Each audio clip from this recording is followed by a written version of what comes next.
Matt, so good to have you back once again on the Quantum Creating Podcast, my friend.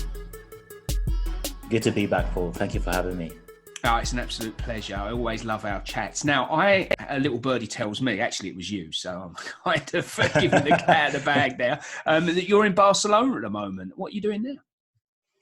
Oh, I am in Barcelona. I think I've been here for about 5 weeks. And, we're under a global lockdown. And here in Spain it's particularly strict. You can't really go out apart from going to the shops. Luckily I found a really far away shop yesterday to pick up my contact lenses. So that was nice. But so it's actually a bit of a, so I like to spend some time. So I'm based in London, but I like to spend time in other places and take a break and get some inspiration and sometimes focus or meet other people. But with Barcelona, what happened is that at the end of last year, 2019, we're now in April as we record this. So at the end of 2019, I joined an online mastermind of a few people that write, a few online writers that have a following. And 3 weeks after I joined, there was their first in-person event, which was actually in Barcelona. And then, another person joined the group 2 weeks later and then joined the actual event. So I ended up spending 4 days in Barcelona. Really liked the city. I thought I hated it, but actually ended up really liking it. And so with one of the people in the mastermind, we decided to get a place in Barcelona for a month, come here, spend a month here. But then what happened is that on day 4, the lockdown started. But still, it's been a very creative time, and I've actually really enjoyed it. And I have a great flat with a great terrace, which is nice, and I look forward to being able to see more of the city again.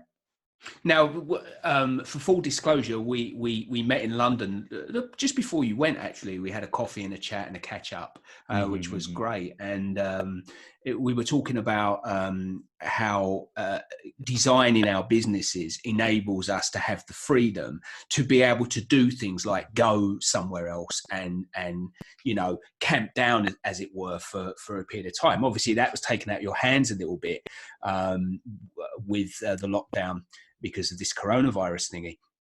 But it's really, really important, as we discussed, to be able to design your business the way that you want to. And you were telling me that you've actually undergone a lot of change in your business since we last spoke on the podcast last year. What brought that about, my friend? Yeah, I mean, what you just said in general, I just had a chat with an entrepreneur, with a CEO a few days ago about, what I call the difference between being rich and being wealthy. You can be very rich, but not have the freedom to exercise the options that money gives you. Because money is just, you can't eat it or enjoy it unless you spend it. But if you don't have the freedom to spend it the way that you want, then you end up being very rich, but not very wealthy. And that's why it's important to structure your business so that it creates those options, but also it keeps that flexibility for you to exercise and enjoy those options that are important to you. So you need to know that in advance. I've always had some of my lifestyle choices. I like to learn. I like to work out a lot, meditate. I like to be to enjoy the work that I do, whether it's really feel called to work with someone or help someone, or it's what I provide. And so I've always had a lot of constraints in the way I grew my business. And, wanting to do that 100% online has always been an important thing for me, a driver, but sometimes it also slowed down the growth of the business at the start. I used to do in-person workshop. I stopped doing that a couple of years ago because it wasn't in line with it. I found it very draining. Whereas, one-to-one coaching, I found it very energizing. And also it wasn't aligned with what I wanted to do. I had to disrupt my week. I couldn't be creative. I had to be in one place or maybe travel to another place for a couple of days. So I stopped doing in-person workshops. I only do speaking if it's something that, I enjoy and it really calls me. All those things were around the level of freedom and the ability to exercise those options that I had. The most recent changes are more in terms of, I guess, me stepping into taking ownership and realizing some of the things that I really enjoy and I really want to give and really I remember from our last chat in London, we said we always give our best, but it's because we learn so much and we want to, keep growing. That might change. It might get to a different level. And I feel that I went through a similar transformation of that kind in the past year or so. Yeah, it's interesting you say that, because I think I put a post up on that on social media a couple of days ago about that. Nothing ever is perfect, and what I meant by that is that we grow and we develop and we evolve, and we sometimes handicap ourselves by trying to make things so perfect before we release them to the marketplace, and we do ourselves a disservice, because even if it is perfect, even if it's the best work we've ever done, we'll look back in 5 years and go, what was I thinking? Do you know? Yeah. And then also, we're also so unique and so different that what might be perfect to you, Paul, is different. I might not like it, right? Yeah, very true. And at the same time, think about this, like what was perfect for the marketplace or for your life or your lifestyle, whatever, 5 weeks ago might be very different now, after the lockdown and the virus, etc. So everything is so dynamic that if you try to engineer things just to not take any risk, then that is the biggest risk, because you'll never make any progress in your projects. So in actual fact, taking risks, as long as it's aligned with your overall ethos, if you like, it can be construed as not a risk at all. The real risk is in not taking it. Yeah, I see like a lot of, and I went through this especially early on in my my business journey, my entrepreneurial journey. A lot of people that want to launch a product, or maybe want to launch a new product, whatever, and what they do is they just read 100 books, because what they're trying to do is they want to diffuse that risk and kind of disarm it way before it shows up. The problem is that you prepare for 1,000 scenarios. You use all your energy to prepare for 1,000 scenarios, and then 1,001, number 1,001 is going to show up and just make all that irrelevant. And so you've just wasted a bunch of time looking at, okay, what might happen? What should I be doing? What could I be doing? Instead of actually doing it and take action. And, information is very useful, because if you can learn from someone else's trial and error instead of learning from just your own trial and error, well, there's a lot of value in that. You're going to shortcut your growth. But at the same time, you have to apply whatever you're learning, whatever you want to change in your life. That change is only going to happen if you do take action. Yeah, and I've always had the thought process that you learn a lot about yourself when you do that. Whilst it's absolutely invaluable, as you'll say, to learn from someone else's mistakes, it doesn't tell you about your character. It doesn't tell you about your performance. It doesn't tell you about how you deal with stress and strain and obstacles, etc.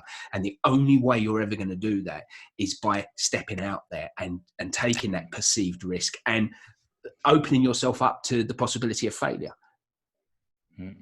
I like that. Yeah, that is something I spoke about recently. The fact that I think we talked about this in our chat. Last year, I ran my first marathon, and I was really unprepared. I'd only done, I think, 2 runs in my entire life that were longer than 15 kilometers. Now, a marathon is 42 kilometers, and I'd only done 2 runs that were longer than 15 in my entire life, and I was like, okay, I'm going to do it. But I knew that there was a possibility of me failing and looking like a fool. But I thought, unless I show up, unless I do it, unless I allow myself to fail, I never have the possibility to finish it. And so, like you said, you have to allow for that possibility in order to have the possibility and the opportunity to actually succeed. Yeah, you mentioned the difference between rich and wealthy earlier, and I did a lesson on this with a client not so long ago. It's a similar sort of thing, and I was talking about, that the key to abundance is being open to everything, and that includes failure. If you're okay with success, if you're okay with failing, and if you have no judgment about either, then the potential for you to become abundant is in fact infinite. It's when we when we are nervous of or shy away from the potential, and it's only a potential after all, of failing, that we block everything. We block that flow, and we're more likely to fail. Let's be honest. Yeah, and if we don't show up, guess what? We don't get the result. No. And what happens if we fail? We don't get the result, but we can try again. So really, if you don't show up, that's worst case scenario. Yeah, it's fascinating. I mean, this is why I enjoy catching up with you, because we have no perceived plan of where we're going with these chats ever, and they Right. always go down some really interesting rabbit hole. And this is great stuff. This really is invaluable stuff, because what we're saying is, you take ownership of your life. Right? Decide what it is you want, what brings you joy, what brings you happiness, what gives you freedom, however you perceive freedom. Be open to all possibilities, including the possibility of failure, because it's only temporary unless you decide it's not temporary. And then just Mm-hmm. get up and show up, right? Mm-hmm. Yeah. Yeah. It's so, and yeah, sometimes it feels so complicated, but it's not, and it's Mm, not. And I think that maybe it's also kind of, what kind of people you surround yourself with. This is, what mm, comes to mind for this, because I remember when I started my first business online now many years ago, and I came from a corporate background, and right. before that, I came from a university background, and most of the people around me didn't know what I need to find clients meant, didn't know what will the product work, I need to find a manufacturer. They didn't know what all those problems meant, and the fact that you actually have to go and like hunt for your business, make sure that you get results, because everyone had like either a corporate sort of employee mentality, or again a university mentality, because they came from my previous background. And I felt like it was very difficult for me to take action and also to find the right information. It's when I started to get people that were on a similar mission around me Yeah. that then, guess what, the right books came into my life, the Yeah. right,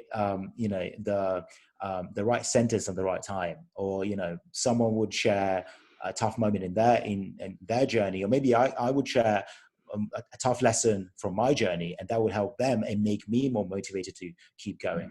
So I think that is there's a great ingredient to kind of make that switch between I can't do it, I can't show up, Mm. to like actually seeing that other people are doing it and you can as well. Yeah, there's great power in that. I think we're so concerned about how people will perceive us that we miss the whole point. Mm. The whole point is that as you said earlier, we're all uniquely individual. We all have our own slant on things, our own perspective of things, and the way that we see things is very valuable. And there will be people out there that are going to appreciate that. You're not gonna reach 7 billion people who are going to go, "Whoa, you're so amazing." It's just not going to happen. Yeah. But if you Yeah. reach 200, you've got yourself a really good business there, because you can earn Yeah. decent money serving 200 people online these days. Yeah, it's true. And, something I realized in my journey in life as well is that the more I am true to myself, I show, like, I say what I think in a respectful way, but I Yeah, say what I think, and I say what I mean and I mean what I say. right. Then people know that they can trust me, but also the ones that don't resonate with, well, they can find someone else who's a better match for them. So now I've created space for more people to come in my life, and they've created a space for people that would support them in their journey. And guess what? I resonate more with my tribe. So I attract the people that actually Yeah. can benefit from my journey, can support my journey, and that is incredible. But you have to kind of lean into that. Just having the courage to be yourself and not worry about what other people think. That is kind of a consequence of whatever you do. I think so, and I think you do that really, really well. And I tell you what else I think you do really well, as well as you change your dialogue really well. What I mean by that is you take concepts like you mentioned earlier, running a marathon, which is usually the dialogue or the story behind running a marathon says you need 3 months, 6 months of training, of running miles to be able to run a marathon. And you took that concept and went, no, I can't do that. I haven't got the time to do that. I've got all this going on. I've only ever run this distance, but I'm going to do it. But I'm open to the fact that I might fail it, and bang, you went and did it. The other thing is writing your book. I remember you wrote your book and you did it really, really quickly, and you sort of slay convention about what's possible. You bend time, which I love. Who doesn't love someone that can bend time? Let's be honest. Yes. What else are you doing right now that you're doing in a really different way to what most convention would say is normal? In terms of timeline, or just in Just in general? general, really, because I know you always got something on the go.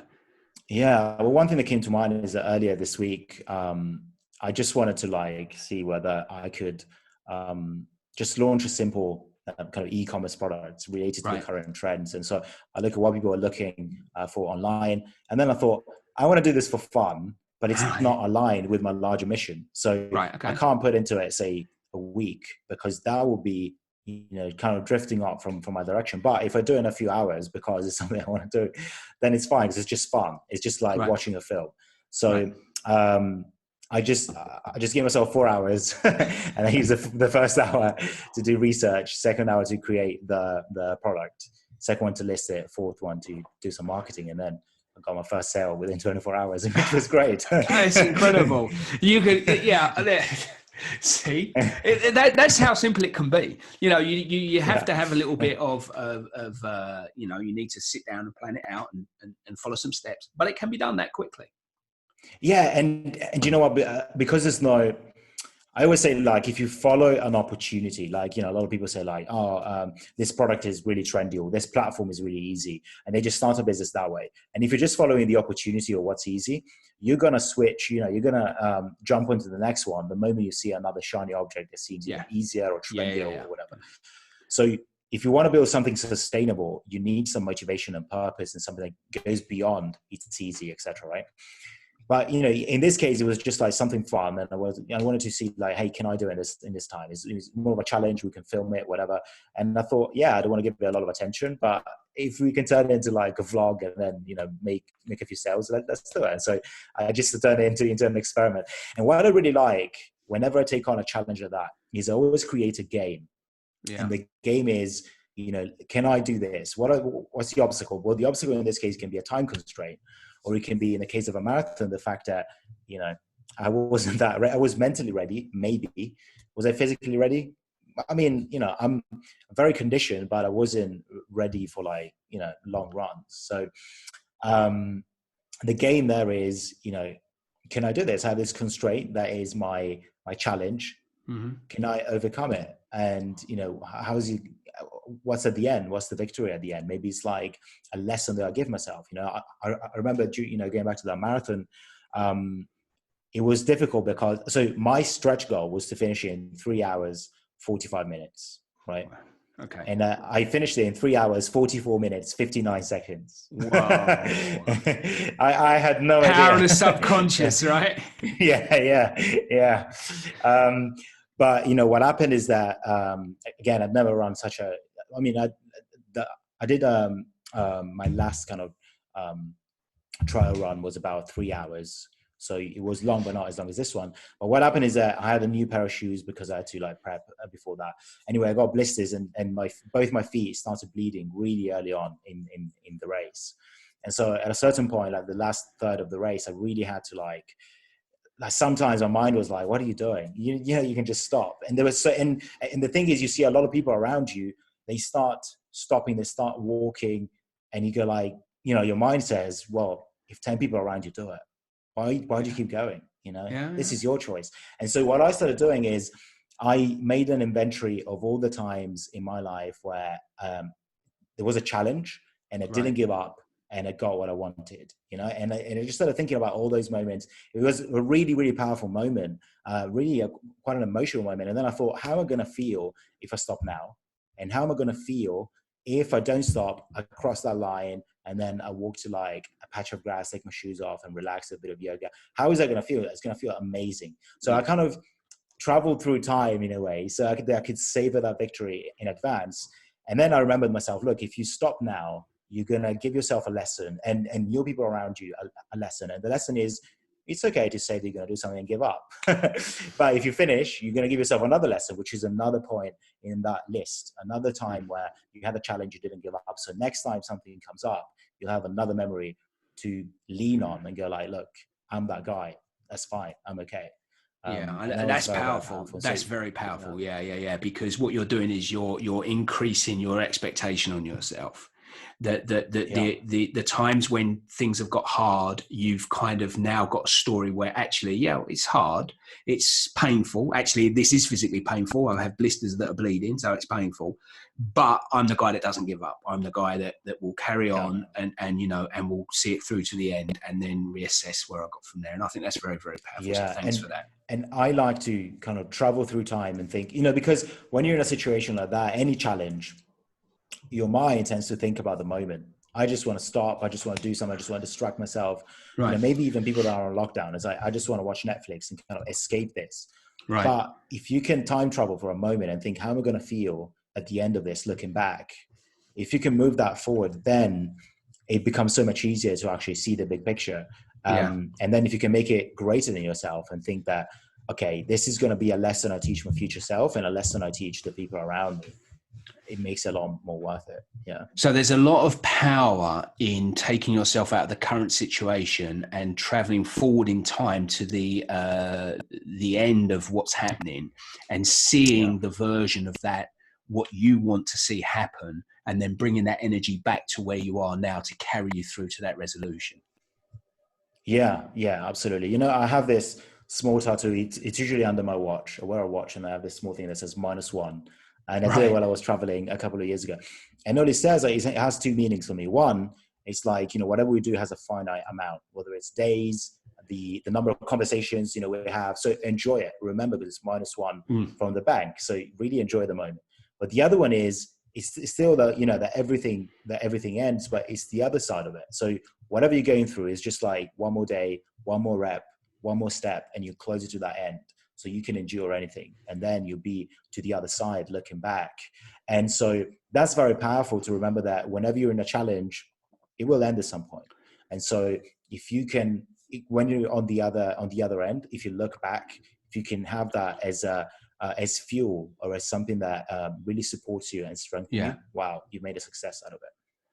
Yeah, I like that. This too shall end. I mean, it's very, very true. And one of the early lessons I learned was when you succeed, understand that it will pass, and when you fail, understand it will pass. It shall pass as well. You can't get too attached to either because they are fleeting. They're just moments in time, and this time ticks on. So you enjoy it for the moment. Don't get too attached to it. Look for the lessons in victory and defeat. The lessons there. And away you go again. Yeah, I like that point. So you mentioned earlier, we spoke about the marathon, and you said you like to train, you like to do a lot of conditioning, you like to meditate as well. How's your training been while you've been on lockdown in Spain? So I feel that I am better equipped than other people because, again, I'm in Spain, so I'm not in my normal environment. Right. So I already had to adapt, right? Yeah. So it was actually interesting when at the start of the lockdown, when a lot of people were hoarding things from Sainsbury's and getting a lot of toilet paper. It was interesting to see, like, wow, a lot of people they kind of own a lot, but yet they don't have enough. They need more. Whereas I felt like, well, I'm here with like a small suitcase and a small backpack, and I have everything I need. I have my gym, I have everything. And it was interesting to see that. Of course, like, it took me a long time to kind of understand what the things that I really value are, and then, what do I want to take with me when I travel? But in this case, I do a lot of body weight exercise. So right now, what I miss most is runs, because I'm not able to run here. And then I like to train with like bars, do like muscle ups or pull ups. Yeah. You might have seen that do that on the air conditioning unit now. There's always a way, right? Yes, yeah.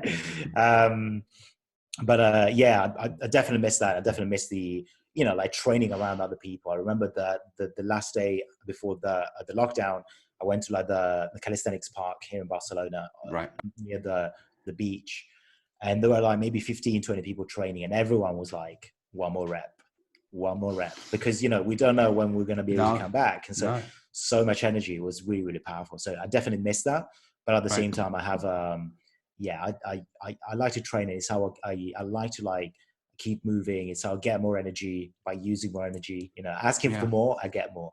Absolutely. So I do a lot of calisthenics and bodyweight. Now, the lockdown in Spain's been a little bit longer and a little bit more severe than the lockdown in the UK. I mean, we're still allowed to go out and exercise for an hour a day. So runs, hill sprints, bodyweight stuff outside is okay, as long as we're on our own or with a housemate.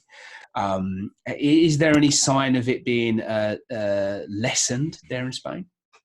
Yeah, well, the official date for it to end, it won't be the final one, I'm sure, but it's the 26th of April. So in just like 10, 11 days. Right. It will probably be extended, but in a softer way. And now, I mean, some workers are allowed to go to work. We're starting, I think, from a couple of days ago. So it is softening a little bit, but don't really know. I think it's decided kind of week by week. So by the end of the week, we'll know. But there will definitely be a bit of a softening. What I think is that, this is my opinion, but I think that people are getting immune to the idea virus, so to the news of it. And so it's not as, to the panic that it's lessened, the frame of this. I think so. Yeah. I think that people are getting immune to that. And so, I remember here, like the first 2 weeks of quarantine lockdown, people would not look at each other. Like you walk to the supermarket, everyone looked down. Like they didn't want to look you in the eye. Week 3, they start looking at you. And then they will start like smiling. Now people smile at each other. It's nice. So still like social distancing, etc. But it's back to human, and that kind of shows me that people are a little bit less emotional around it. And I think that over time, that will create, in a way, will soften the lockdown, because the emotional component will be lessened. Yeah, I think we're a little bit behind that here. We're just going into week 4. So we're at that stage now where it's just starting to, from people like, whoa, stay away from me kind of thing. Now there's a little bit more warmth there, although we're still distancing, and people are respectful from what I can see in my neighborhood. I only go out to do my run, or I only go out to the shop as requested. And I'm fortunate I've got a garden, so I can sit out there, and the weather's been glorious. It really has been glorious, apart from a couple of days. But people, I think there's starting to get an immunity to the fear. I think that's going to come next. And I think people will be more content to be out.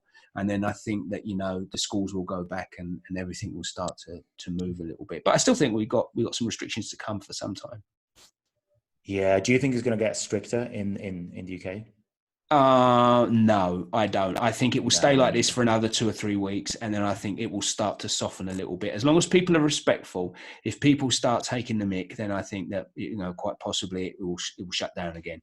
But I think you'll see some people go back to work. I think you'll see the schools start to open sometime in May, and I think that you'll start to see some restaurants open and that kind of thing. And it will be a soft, staggered opening. I hope the gyms are the first to open. I really do, because I am able to. I've got. I can go out for a run. There's like a big hill here with like about 200 steps up. You can do loads of hill sprints and step sprints and whatnot. And there are bars you can pull yourself up and do your dips and whatever. So, it's not like we're not training, but I miss the gym, man. I really do. I really miss the gym. I've been in the gym all my life. This is my longest and time also like off. The shared energy. Yeah. And it's I was saying the other day to someone, this is the longest I've had off the gym, apart from when I had my knee surgery, in 36 years. It's crazy. Wow. Consistency. Like at the start of the year. Yeah. At the start of the year, I had tendonitis, so the Achilles tendon in my heel was inflamed, so I couldn't run for like probably a month and a half, until like the very end of I guess like March. So I started running right before the lockdown, and then I wasn't available. But I'm really glad, because I did 4 runs in 48 hours, and then the lockdown started. So that was plenty of recovery time.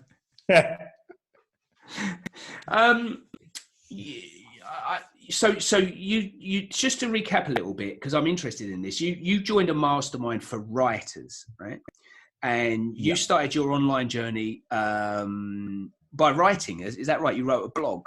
Yeah, that is correct. So I started writing. I was actually really I had a lot of mental scripts that told me, don't do it, don't put yourself Right. out there. That, you know, I had like the Okay. classic, it's Googleable, it's out there forever. Everyone Yeah. can find it. What have you got to say? And so that stopped me for many weeks or months from my writing online. But actually the first thing that I think the first thing that I did was actually create a, you know, because of those scripts, I was like putting myself out there so difficult. So I asked a few people that I knew, hey, would you like to be on my newsletter? So I had a private newsletter of 16 people. Right. But that was a great way for me to like get used to sending out an email every once in a while. Okay. When people liked it, shared it. So it was great to take like that first step, like make it easy, make it small. It was great. But then I started writing on Quora, which is a question answer, a long form question and answer website, kind of like a blog style. I think it's top 5 search engines. I'm not sure. Is it? Well, yeah, I see quite a few yeah, Star it's Wars really, questions really big, on there but that gets me fingers twitching. yeah. And so I started writing on there, and a few of my early questions started trending. They started trending in very small categories, but at the time I didn't know. So was you asking questions on there or answering them? No. I was answering, and this was about like, I think at the start it was mostly about like mindset, goal settings, or sharing part of my journey I was going through at the time. Yeah. But a few of those answers, they trended, even though they trended in a small category. I didn't know that at the time. So that gave me the momentum to keep going. Right. And then over the first year, I got like 1 million views on Quora. Wow. And that's really like where I started getting community, people to follow me back at the website, you know, people that sign up to my email list. And then, you know, over time that became a business, but it all started with me writing online. And now I still write online. I say that I write mostly on Medium, and then Quora is like, because I have a large audience, I still use it's kind of my second place where I write. But this year I'm doing a lot more video. I really enjoy it, and I feel like I've conquered something internal recently. So it comes to me naturally, and I can I feel like I can express myself and really connect to people. But it's interesting because you started in a small way with a group of people that I assume you were trustworthy, that you could send it, that were encouraging and fair, and that enables you to have the momentum to grow and develop. So there is power in starting small. What I see a lot of people try and do is they want the end result straight away, right? They look at people that are successful and say, that's what I want. And that's great. That's a great goal to aspire to, a great vision to have.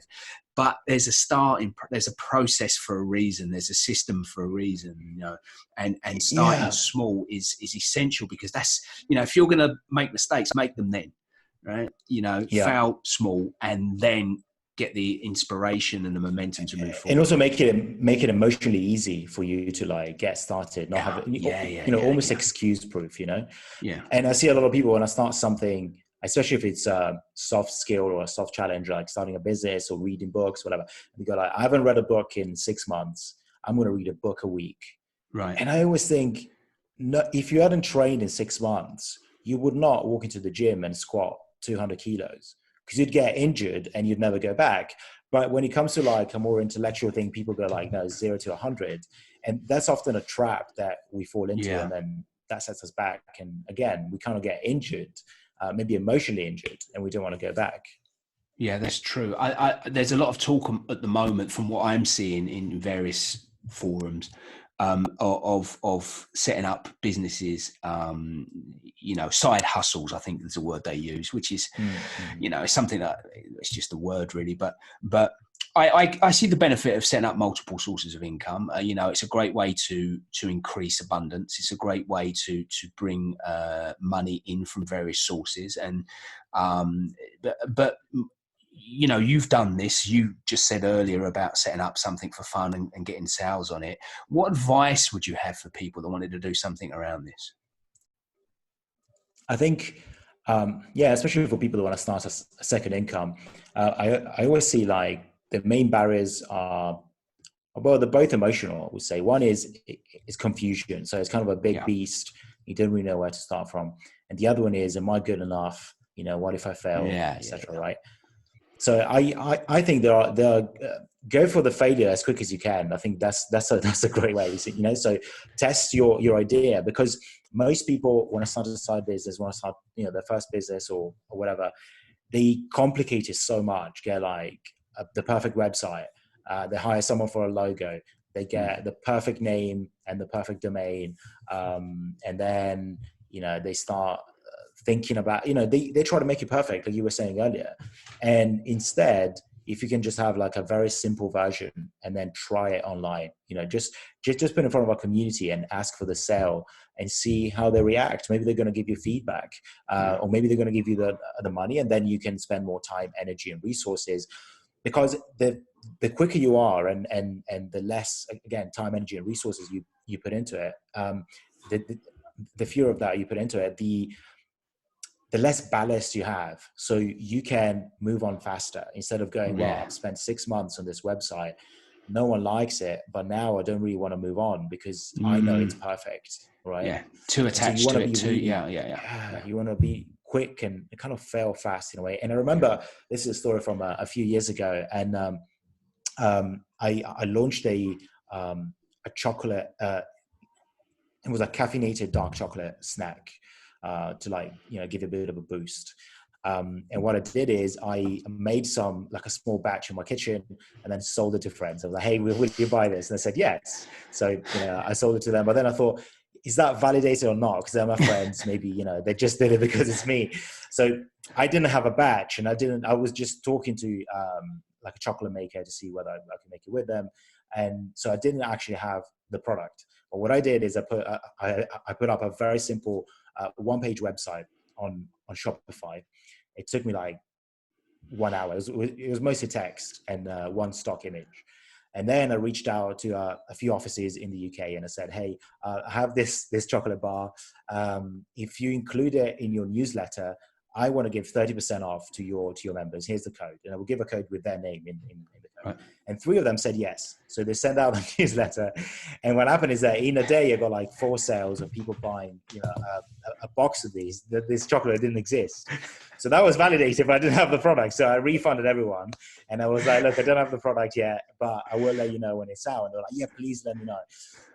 Then I want to be honest and say that what happened is that at the time, this was a few years ago, probably I had a bit of like self-sabotage going on. So I didn't actually continue. But it's, it was a good story. Yeah. You'll probably at some point in a year or two get a message from someone saying, where's my chocolate bar? That's true. Yeah. 3 years ago, you said you were making them. Yeah. Oh, that's a great story. That's a great story. What else are you up to at the moment, Matt? What am I up to? Well, I'm experimenting a lot with, like I said, with video content, because I think it's just something that I want to. It's cool because I like to tell stories. I really enjoy telling stories, and I think that like video is like quick, but also very meaningful in a way. And you can change in a lot of different ways. So yeah, I'm in terms of content, kind of experimenting with that, seeing like if I can grow new platforms. I've recently kind of restructured one of my coaching programs so that I can. It's for people that actually have a side income, so that I can go through it with 2 people at a time. But also, it has a step by step, because again, it's more like, how do you validate the first idea? So I wanted to have something that was more structured, so I could then scale it in the future, maybe train someone else. And then, with the lockdown, there are a few people that are kind of taking this time to rethink their business, or, rethink what the next steps are. So I actually had a couple of opportunities coming my way of people that, want me as an advisor. And I'm kind of thinking, I don't know what the drawback would be. We go back to the conversation we had at the start. Is this, would it help me express that freedom that is important to me or not, that creativity? So I'm kind of, these are the things that are going on. But yeah, until the lockdown, all my creativity is indoors or online. So until the end of the lockdown, Yeah, well, that's fabulous. Well, look, I thank you for joining me for the past 40 minutes. As always, it's been a great conversation. As I always enjoy having them with you, and they always go on some really interesting angles and directions. And I'm sure people will get a lot of value out of this. So thank you so very much for joining me. Oh, my pleasure. It was a lot of fun. Thank you for having me. It's a pleasure. Cheers.